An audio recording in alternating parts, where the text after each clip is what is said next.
Halo siswa-siswi kelas 11 IPS 2. Bertemu lagi dalam video pembelajaran fisika lintas minat. Ini merupakan video pembelajaran yang kelima. Kita akan masuk materi bab yang baru, yaitu bab 3 tentang fluida statis. Fluida adalah zat yang bisa mengalir dan memberikan hambatan saat diberi tekanan. Zat yang tergolong sebagai fluida adalah zat cair dan gas. Adapun sifat-sifat fluida antara lain bisa mengalami perubahan bentuk, bisa mengalir, kemudian memiliki kemampuan untuk menempati wadah atau ruang. Fluida statis itu adalah salah satu cabang ilmu sains yang membahas karakteristik fluida saat diam. Biasanya membahas mengenai tekanan pada fluida atau pada objek tenggelam di dalamnya. Penyelam merupakan olahraga yang cukup diminati, apalagi Indonesia memiliki kekayaan bahari yang sangat banyak. Banyak wisatawan baik domestik maupun mancanegara tertarik melihat taman bawah laut tersebut.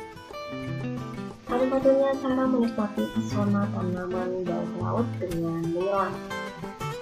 Akan tetapi, menyelam di kedalaman laut perlu latihan dan peralatan khusus, seperti pakaian selam, kemudian perlengkapan lainnya. Selain memudahkan bergerak di dalam air, kostum juga melindungi tubuh dari tekanan, misalnya gendang telinga. Gendang telinga akan terasa sakit, bahkan bisa robek karena tekanan di dalam air. Tekanan dalam air lebih besar karena pengaruh tekanan hidrostatis. Apakah tekanan hidrostatis itu? Faktor apa saja yang mempengaruhi besarnya tekanan hidrostatis? Mari kita pelajari bersama-sama. Yang pertama, tekanan adalah gaya yang bekerja terus pada suatu permukaan bidang dan dibagi luas permukaan bidang tersebut. Jadi tekanan itu dipengaruhi oleh F, gaya tekanan, kemudian A, luas bidang tekanannya. Sedangkan tekanan hidrostatis itu disebabkan oleh fluida tak bergerak. Tekanan hidrostatis yang dialami oleh suatu titik dalam fluida diakibatkan oleh gaya berat fluida yang berada di atas titik tersebut. Tekanan hidrostatis itu dipengaruhi oleh massa jenis fluida, percepatan gravitasi, dan kedalaman titik dari permukaan fluida, atau persamaannya menjadi pH sama dengan rho dikali G dikali H.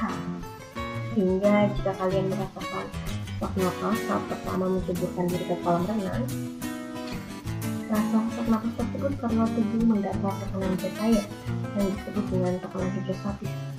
Jadi tekanan hidrostatis adalah tekanan zat cair yang disebabkan oleh beratnya zat cair itu sendiri. Kemudian ada tekanan mutlak, tekanan yang dapat terjadi pada ruang tertutup, di mana persamaannya adalah P sama dengan P0 ditambah rho dikali G dikali H, di mana P0-nya adalah tekanan atmosfer dengan satuan Pascal. Di fluida statis kita juga belajar tentang tegangan permukaan zat cair. Tegangan permukaan zat cair itu didefinisikan sebagai perbandingan antara gaya permukaan dan panjang permukaan yang tegak lurus gaya dan dipengaruhi oleh gaya tersebut. Tegangan permukaan terjadi karena adanya kohesi di bawah zat cair yang lebih besar daripada kohesi di permukaan zat cair, sehingga permukaan air akan cenderung mengerut dan membentuk luas permukaan sekecil mungkin. Tegangan permukaan suatu zat cair dipengaruhi oleh beberapa faktor, diantaranya suhu dan zat terlarut. Keberadaan zat terlarut dalam suatu zat cairan akan mempengaruhi besarnya tegangan permukaan, terutama molekul zat yang berada pada permukaan cairan berbentuk lapisan monomolekular yang disebut dengan molekul surfaktan. Berikut ini adalah contoh-contoh terjadinya tegangan permukaan. Kemudian ada kapilaritas, di mana gejala kapilaritas itu mudah sekali kita jumpai dalam kehidupan sehari-hari, seperti naiknya arus air tanah hingga mencapai daun, terjadi karena adanya gejala kapilaritas. Pada gambar-gambar ini itu merupakan contoh gejala-gejala kapilaritas, di mana kapilaritas itu adalah peristiwa naik atau turunnya zat cair dalam pipa kapiler atau pipa sempit. Kapilaritas dipengaruhi adanya kohesi dan adhesi antara zat cair dengan dinding kapiler Kenaikan atau penurunan zat cair pada kapiler disebabkan adanya tegangan permukaan yang bekerja pada keliling persentuhan zat cair dengan pipa, di mana kenaikan atau penurunan zat cair pipa dirumuskan sebagai berikut.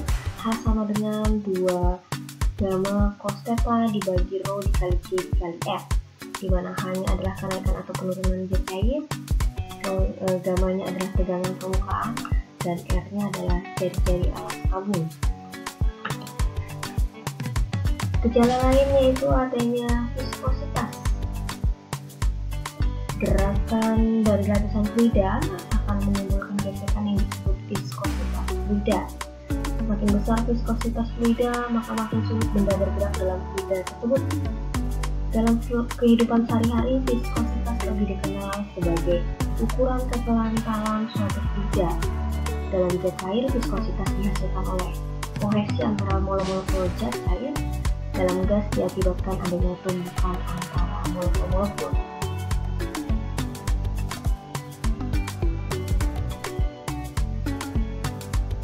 Viskositas itu bisa dirumuskan sebagai berikut.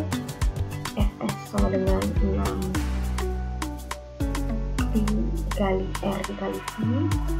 Kemudian kecepatan fluidanya, kecepatan terminalnya itu sama dengan V sama dengan 2R kuadrat dikali G dibagi 9M dikali rho bola dikurang rho fluida. Kita masuk ke dalam hukum-hukum fluida statis. Yang pertama itu hukum Pascal. Kalau Anda ingat, alat apa yang biasa digunakan untuk mengangkat mobil ketika akan mengganti roda, maka alat itu dinamakan dengan dongkrak.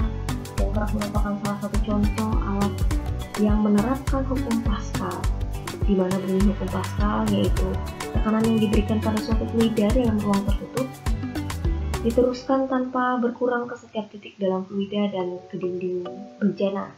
Hukum Pascal itu dirumuskan sebagai berikut.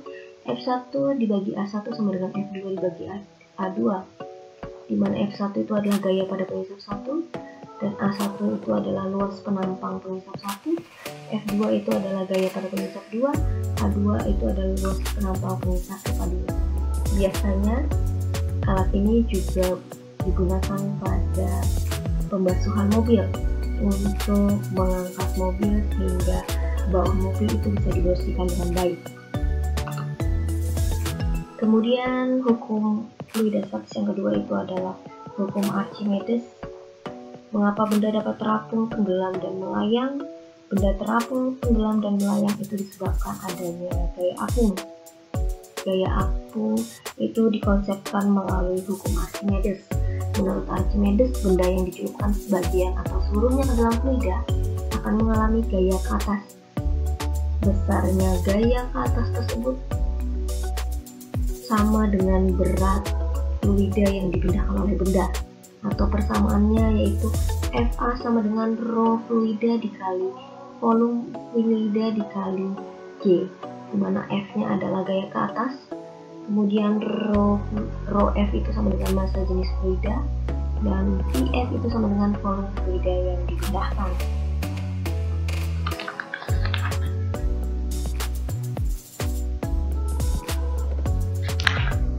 Jadi ada 3 kejadian yang dijelaskan oleh Archimedes, yaitu ada benda terapung, benda melayang, dan benda tenggelam. Di mana benda yang terapung itu terjadi karena massa jenis benda lebih kecil daripada massa jenis fluida, sedangkan benda yang melayang itu terjadi karena massa jenis benda sama dengan massa jenis fluida. Kemudian benda yang tenggelam itu diakibatkan karena massa jenis benda lebih besar daripada massa jenis fluida. Terima kasih, semoga materi ini bisa dipahami dengan baik. Sampai bertemu di video pembelajaran selanjutnya. Stay at home, stay healthy, sampai jumpa, bye bye.